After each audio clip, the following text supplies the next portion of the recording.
Ngayon guys, pag-usapan natin ang Tron Seed. Okay? Pero bago yan, magkape muna tayo. Okay guys, gusto ko lang i-promote sa inyo ito. Nagpadala sa akin ang Bian's Coffee. Bian's Coffee Drip. Galing pa to ng Cordillera sa Baguio. Hindi nyo kailangan pumunta ng Baguio para magkape. Ito na. Dadalhin na sa bahay nyo. Yung page nasa baba para puntahan nyo kung gusto nyo mag-order. 121 itong hazelnut flavor. Tapos itong isa is 125 itong Arabica. Mura lang siya. Ang benefits nito pag nagda-diet kayo, once na nag-take kayo ng umaga, parang hindi na kayo ginugutom. Pinesting ko siya kanina. Tapos masarap lalo na yung mga coffee lover dyan na hindi kailangan ng asukal or gatas para lang magkape. Ito para sa inyo. Okay? Salamat Coffee Bien nagpadala dito. Tuloy tayo. Ngayon pag-usapan natin itong Tron Seed. Kasi may nagpapareview sa akin ito kung legit nga ba daw hindi. Referral based to. Sabi, let's earn TRX and reach together. Okay? So mag-earn daw kayo ng TRX at tapos sabay-sabay kayong yayaman. Okay? Paano ba mag-start? Ang gagawin mo lang is kunin mo lang yung TRX wallet mo. Ilagay mo dito yung TRX wallet mo, tapos click mo get started. Ngayon, mapupunta ka sa itong dashboard.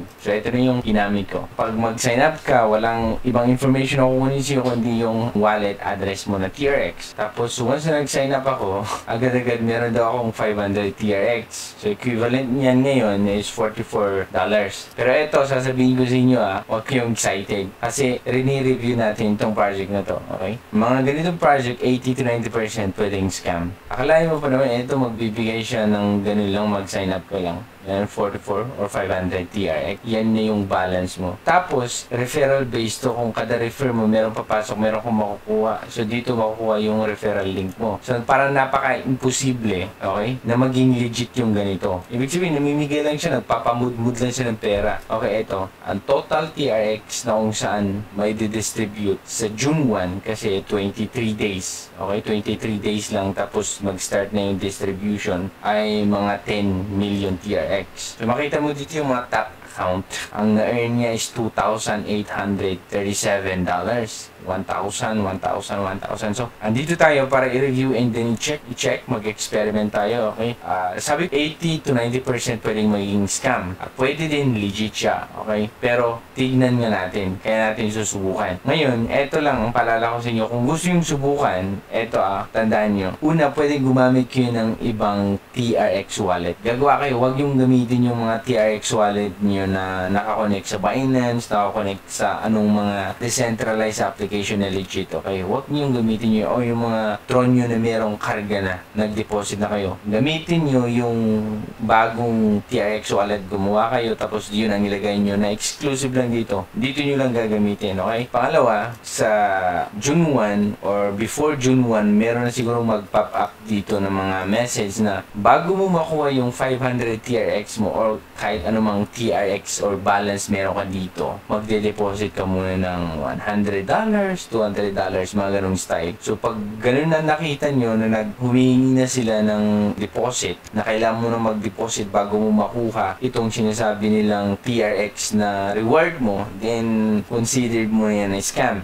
Pero pag wala naman, tapos sa June 1, pwede mong ma-withdraw din, maganda. Andito tayo para mag-experiment. Pero dapat din, alam natin yung ating ginagawa. Huwag tayong basta-basta magpapaloko sa mga ganitong style ng pang-scam, okay? Manghingi. Kasi sa dami-dami, nakita mong balance mo dito. Natitempt ka na maglagay lang. Ano lang naman yung $50 na ilalagay ko? Baka naman magkatotoo, di ba? Scam yun, pre. Scam. Once nang hingi na sila, scam. So ngayon dito, pero pag hindi sila nang hingi, tapos pwede mong ma-withdraw, din maganda. Ayos yun. Okay? Di natin alam kung ano yung rason bakit nagawa itong website nito kasi kulang wala pang mga privacy policy, mga ganun talaga yung anong kailangan sa isang website. Pag i-check natin yung review ng Scam Advisor, napakababa yung kanyang rating. Okay? 1, you know? Trust score is 1. Tapos kagagawa lang itong website na to. Pero, syempre, dahil may nag-ask ni review natin, ayan, review natin. At kung gusto mong i-try, parang katulad ko, na na experiment natin, yun, tandaan nyo yung dalawang sinabi ko para hindi tayo may scam.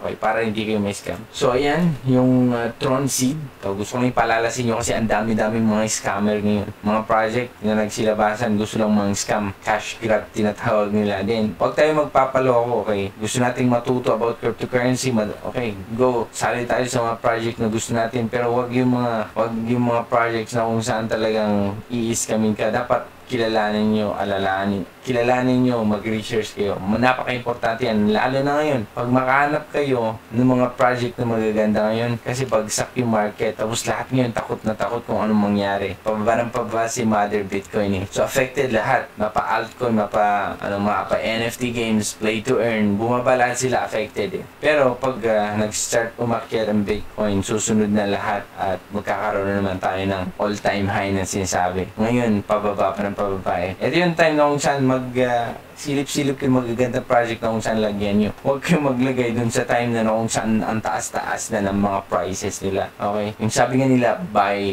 the dip. So yan lang guys ang aking paalala at ang review ko dito sa Tron Seed. Okay? Kung gusto nyo i-try, mag-ingat-ingat kayo. Huwag basta-basta maglagay ng pera. Okay? So ayan lang. Kung meron kong questions, lagay nyo dyan sa baba. So si Trogi and see you on my next video. Bye!